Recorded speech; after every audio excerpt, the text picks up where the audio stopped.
আপনি কি মনে করেন না গোটা বাংলাদেশের লোকই ইন্স্যুরেন্সে কাভারেজ আসা উচিত? অবশ্যই এটা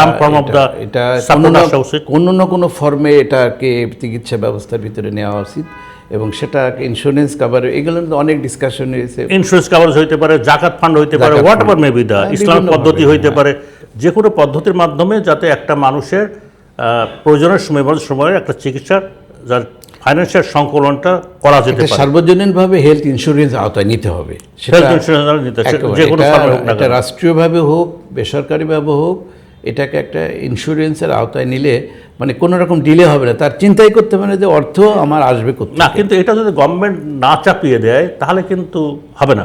আপনি যদি ভলেন্টারি দেন, ভলেন্টিয়ার হবে না, এটা কিন্তু গভর্নমেন্টকে চাপাই দিতে হবে। একদম সরকারকে আইনের মাধ্যমে করতে হবে। আইন ছাড়া কিন্তু এটা ইমপ্লিমেন্ট করা যাবে না।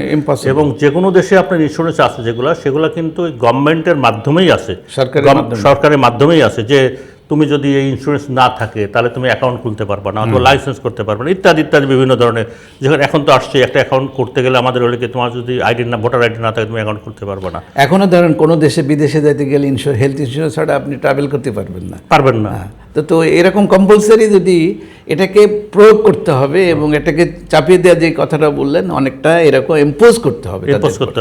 কারণ হার্ট অ্যাটাক তো রিক্সাওয়ালার হচ্ছে, হার্ট অ্যাটাকটা হলো কি ভিক্ষুকের হচ্ছে, বাংলাদেশে সবারই হচ্ছে। এমন না যে আগে যেটা বলা হইতো যে না বড় লোকের ব্যাধি, সবারই হচ্ছে। কাজে একটা রিক্সাওয়ালারও ইন্স্যুরেন্স থাকতে হবে। আর রিক্সাওয়ালার ইন্স্যুরেন্স কত থাকবে এটা তার ইনকাম অনুসারে তাকে শেয়ার করতে হবে, বাকিটা রাষ্ট্র দিবে। এই পদ্ধতি না গেলে আমার মনে হয় না যে আপনার এই যে অ্যাকুট যে হার্ট অ্যাটাক, অ্যাকুট ক্রাইসিস, যেটা particularly heart attack, brain stroke, যেগুলো যে কোনো কারণে মানুষের সাডেন ডেথ হয়, এটা প্রিভেন্ট করা সম্ভব না। এখন একটা রোগী যখন হার্ট অ্যাটাক হয়, হার্ট অ্যাটাকের পরে ধরেন 3-4 দিন পরে যখন আসে, তার তো হার্টের পাম্পিং দেখা যাচ্ছে 20-30% হয়েছে। তাহলে একটা রিক্সাওয়ালা যদি হয়, অথবা একটা লোকই ইভেন ভিক্ষুকও যদি হয়, সে তো ভিক্ষাও তো করতে পারবে না। তার মানে তার যে ফ্যামিলিটাও কিন্তু একদম পুরো ড্যামেজ হয়ে যাচ্ছে। সে নিজেও ক্ষতিগ্রস্ত হবে, তার ফ্যামিলি, রাষ্ট্র সবাই ক্ষতিগ্রস্ত হচ্ছে। এবং সে কিন্তু ফ্যামিলির জন্য বার্ডেন হয়ে যাচ্ছে, রাষ্ট্রের জন্য একটা বার্ডেন হয়ে যাচ্ছে ইনডিরেক্টলি। কিন্তু ইট ইজ মোর এক্সপেন্সিভ। এই ইকোনমিক বার্ডেনটা টোটাল সোসাইটির উপরে আসতেছে, রাষ্ট্রের উপর আসতেছে। অথবা এটা রাষ্ট্রীয়ভাবে চিন্তা করার ব্যাপার আছে যে এই স্বাস্থ্য ব্যবস্থার ভিতরে হেলথ ইন্স্যুরেন্সটাকে ইম্পোজ করতেই হবে। এটা আমাদের অনেক ডিসকাশন হয়েছে, কিন্তু আলটিমেটলি কিন্তু ওইভাবে ইমপ্লিমেন্টেশন হয়নি। এখন বেসরকারি পর্যায়ে অনেকে হেলথ ইন্স্যুরেন্স ভিতরে আসতে এবং তাদের চিকিৎসা করার জন্য সহজ হয়ে যাচ্ছে এবং তারা বেনিফিটে।